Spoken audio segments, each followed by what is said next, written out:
Katurang panganjali umat. Om Swastiastu.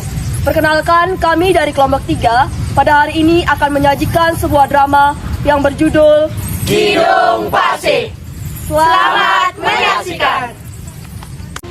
Di daerah selatan Bali terdapat hutan yang rimbun. Di tengah hutan itu berdiri sepetak gubuk beratapkan jerami dan berdinding anyaman bambu. Di sudutnya menyimpan seorang wanita dan pria yang sedang ketakutan.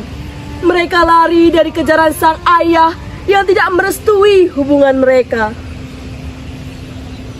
Sampai kapan kita harus bersembunyi, Gusti? Pindah dari tempat satu ke tempat yang lain. Entah gubuk siapa yang sekarang kita naungi.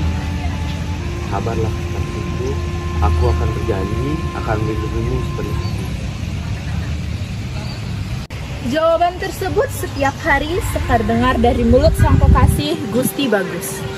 Hubungan yang tidak direstui membuat mereka nekat untuk melarikan diri dari desa mereka. Kini mereka menaungi sebuah gubuk yang sedang tidak berpenghuni. Seperti biasa di pagi hari dengan awan biru yang membinar, Lo Sekar dan Gusti Bagus berangkat menuju sungai yang terletak tidak jauh dari dalam hutan. Hanya sungai itulah yang menjadi sumber kehidupan mereka selama bertahan di hutan itu. Mata tajam Gusti Bagus dengan sigap menghujani tombak menuju tubuh ikan yang sedang riang mengarungi air jernih di sungai bebatuan itu. Sekar, aku dapat Sekar. Wah, ikan yang sangat besar, Gusti. Ya, hari ini kita akan kenyang seharian. Kalau gitu, mari kita pulang. Dua pasang kaki melangkah beriringan, meninggalkan aliran sungai. Sepanjang perjalanan Lo Sekar menyanyikan kidung ciptaannya. Suaranya yang merdu memekahkan hamparan tanah berisikan pepohonan rindang dan rumput ilalang yang tinggi. Seketika langkah mereka terhenti saat mereka mendengar suara gerasak-gerusuk di tengah semak-semak ilalang. Sekar, tetaplah di sini. Apapun yang terjadi, tetap bersembunyi. Tidak, Gusti. Aku ingin tetap bersamamu. Aku tidak ingin di sini seorang diri. Tidak, Sekar. Aku akan segera kembali.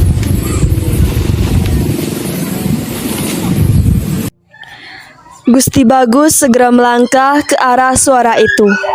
Ia mencoba mengintip dari balik pohon. Apa yang ia lihat membuatnya menghela nafas lega di saat ia menemukan babi hutan sedang mengobrak-abrik tumpukan ilalang. Ternyata cuma babi hutan saja. Tidak usah khawatir, Sekar. Itu hanya babi hutan saja. Oh, syukurlah, aku kira akan tertangkap lagi. Ayo kita lanjutkan perjalanan kita lagi.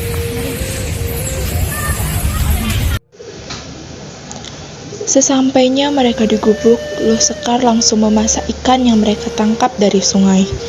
Sedangkan Gusti Bagus sedang mengasah tombaknya agar lebih runcing lagi. Namun tiba-tiba ada yang menjerit. Ibu, lihatlah kemari. Ada penyusup yang datang ke rumah kita, Bu. Hei, siapa kalian? Kalian yang mencuri ya? Pergi dari sini. Ada apa ini? Kenapa kalian harus begitu? Lihatlah, Bu. Ada penyusup yang datang ke rumah kita, Bu. Hanya beberapa hari kita pergi dari rumah, sudah ada penyusup yang datang ke rumah kita. Hei, kami bukan penyusup. Jangan berbicara seperti itu. Tenang dulu. Kami bukan penyusup ataupun pencuri. Saya Gusti Bagus dan ini kekasihku Lo Sekar. Kami hanya diam sebentar di sini karena kami dikejar oleh Gusti Haji. Kalian ini siapa? Aku adalah pemilik gubuk ini. Namaku Nyaman Rai. Kalian bisa memanggil aku Menrai. Hari ini kedua anakku Galuh dan Ingrum. Maafkan anakku telah menuduh kalian. Maafkan kami, Bu. Udah lancang di sini dan menempati gubuk ini. Karena Gusti Haji dan para rekannya mengejar kami sampai ke sini. Apa yang terjadi pada kalian? Gusti Bagus dan Lo Sekar menceritakan semua yang terjadi pada Menrai dan kedua anaknya. Galuh dan Ningrum merasa menyesal karena menuduh mereka yang bukan-bukan. Menrai pun menerima mereka untuk tinggal di rumahnya. Baiklah, kalian berdua boleh tinggal di sini selama yang kalian mau. Lalu, Ningrum, silakan bantu Sekar masak. Ibu akan membersihkan diri terlebih dahulu. Baik, Bu. Mari, Mbak, kami bantu. Waktu terus berlalu.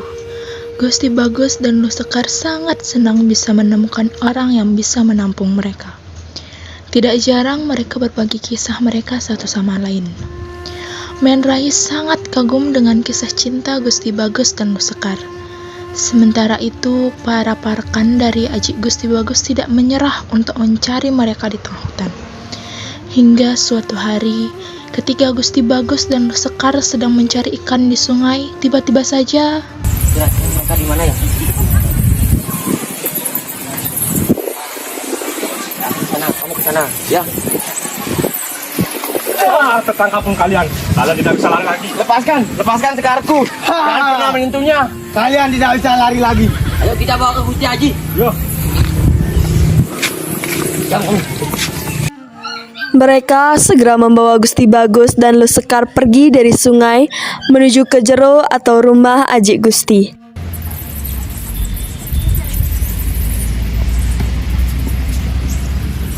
Gusti Haji, saya sudah menangkap Gusti Bagus dan Luh Sekar. Gusti Bagus, kemana Gusti selama ini? Pernikahan Gusti dengan Gusti Ayu sudah siap. Lepaskan kami, Ji. Aku tidak mau menikahi wanita ini. Tidak Gusti, aku tidak akan membiarkanmu menikah dengan wanita rendahan yang tidak setara dengan kasta kita. Aku tidak mencintai dia, Ji. Aku hanya mencintai Sekar. Tidak kenapa, Ji. Tidak kenapa Gusti Bagus menolakku. Aku bisa mencari laki lain.